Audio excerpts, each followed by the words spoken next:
In 1992, Nintendo released a game that changed the gaming world as we knew it. Super Mario Kart. A kart racer with Mario characters behind the wheel and tracks themed on levels from the original games. This game did so well that Sega looked at it and went, "Hey, we can do that too, and better," and then slapped Sonic Drift on the Game Gear and called it a day. What's next, Sega? You gonna do it again? Oh. Originally released in March of 1994, Sonic Drift was Sega's answer to Mario Kart. Now, I don't know how they thought they could compete with Mario Kart when Amy's car is clearly sentient. What? Unfortunately, this game never got released in America until Sonic Adventure DX came out on GameCube. It had unlockable Game Gear games in it, which was pretty cool, and this was one of them. Personally, I wouldn't have played these games until Sonic Mega Collection Plus, released in 2004 for the PS2 and Xbox. Despite having mixed to negative reviews, this game was seen as a commercial success. Surprising, since it's on a brick of a system like this. The Game Gear was Sega's first portable system, and while it had its perks over the Game Boy... Look at it, you think this is a worthy competitor of the Game Boy? Of course it didn't even get near the Game Boy's numbers in sales, but it still did pretty well, selling over 10 million units. So of course, when it came time to make a Sonic racing game, it was a no-brainer to put it on the Game Gear. Not only would consumers get their Sonic racing itch, but they could play it on the go too. So, the game itself. Yep, that's a racing game if I've ever seen one. Sonic Drift reminds me of the original Outrun, but that's mainly due to the way the game looks, and it does the bare minimum to be considered a kart racer. But the norms of that weren't established by this time, so Sega doing different things than Nintendo was just how the company did things back then. We only get 4 playable characters: Sonic, Tails, Amy, and Eggman. Now, if you're asking me where Knuckles is, I don't know. This game came out a month after Sonic 3, so maybe they just thought Knuckles was too cool to race or something. And of course, Sega was in the process of forgetting these guys existed. Now, even after putting an hour into this game, I still can't quite figure out if there is an actual difference between playing each character. According to the internet, they do. To simplify it, Sonic goes fast, Tails is balanced, Eggman has good speed but bad acceleration, and Amy is just the opposite of that. But even still, again, I didn't notice any difference between them, other than the fact that they have their own unique abilities. Throughout the track are rings littered about. Collecting 2 of them and pressing up will perform a special power unique to each character. Sonic gets a boost of speed, solidifying him being the most broken character in the game. Tails gets a jump to get over racers and obstacles, no surprise there. But Eggman and Amy almost have the same ability. They drop trap items that opposing racers can run into. Now, I've never actually seen anyone run into these, but apparently Eggman's mine is exactly that. A mine. It hurts you and makes you lose rings. Amy's heart attack, however, will slow the opponent down and flip their controls. Now that sounds broken if the AI actually ran into these. Now I don't know if I wasn't vigilant enough to see this happen, but it's almost like the AI opponents don't interact with the track the same way you do. They can't interact with items, they don't use their special abilities, heck, they don't even collect rings. Not that I can tell. And I think it's because of this, the game is overall very easy to get through. The game features 3 cups, or Chaos GPs as they're called: green, yellow, and red. Each will take you through 6 tracks that are all the same level but with a different layout. Green layouts being the easiest to red being the hardest. That goes for the tracks themselves and the AI difficulty. Like the rings I mentioned before, the tracks have items scattered about. You got yellow springs, red boxes that give you a speed boost, and blue boxes that give you invincibility. These are all well and good, but a problem I have with them is that you can't stack them over each other. Like, for example, if you hit an invincibility item and then hit a spring later on, you lose your invincibility.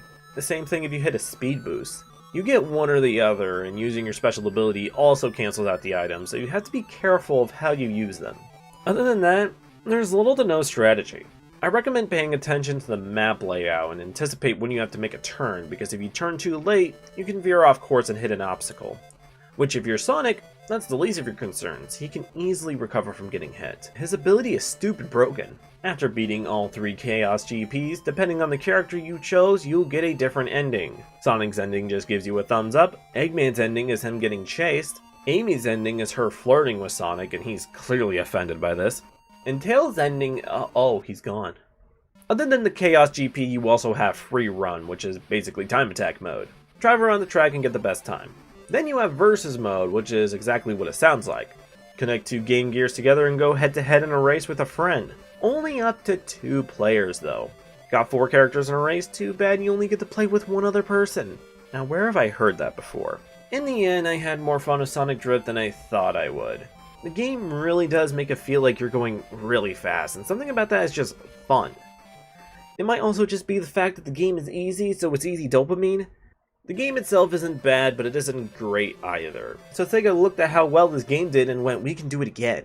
Released the following year in 1995, Sonic Drift 2 released and actually came out in America. Titled Sonic Drift 2. That's not confusing at all. Oh, but when Europe got it, they called it Sonic Drift Racing, so there's no confusion of where's the first game.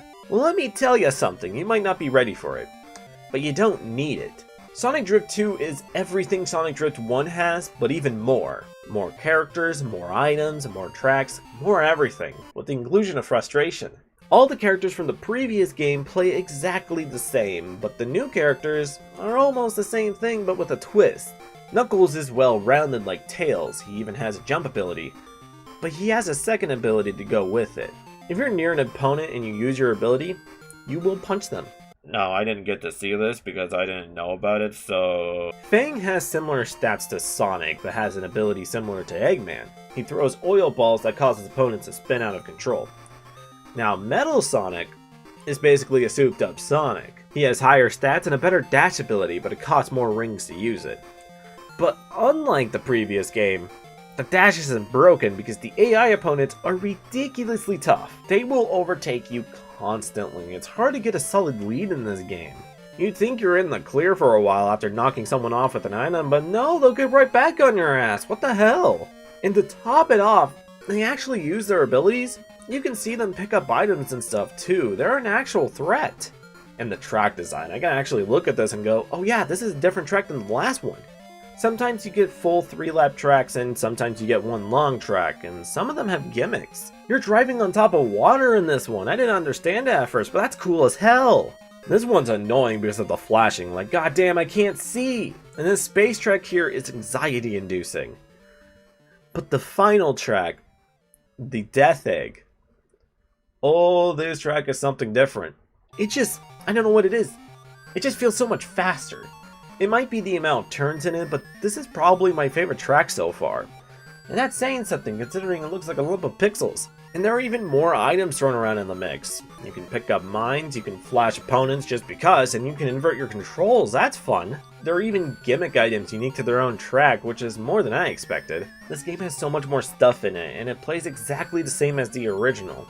It's almost like the first game was more like a demo, and this is the full game they meant to release. That's how much better this game is. Yeah, don't get me wrong, I absolutely hate the AI in this game, but at least it's an actual challenge. I would say I had more fun playing this game than the original just because of how the AI opponents are. But I'm also biased because Metal Sonic is one of my favorite characters, so I mean, it's no wonder they didn't release the first game outside of Japan at first. They knew this better game was just around the corner. If you have any interest in playing Sonic Drift, just play the second game. Fortunately, these games aren't as easy to come across as other Sonic games. Sega will re-release Genesis games 10 times over before releasing Game Gear games. Like I said earlier, both games are available on the Sonic Adventure DX GameCube and physical PC release as unlockables. But even stranger, the first game is available on Sonic Mega Collection Plus, while the second game is on the Sonic Gems Collection.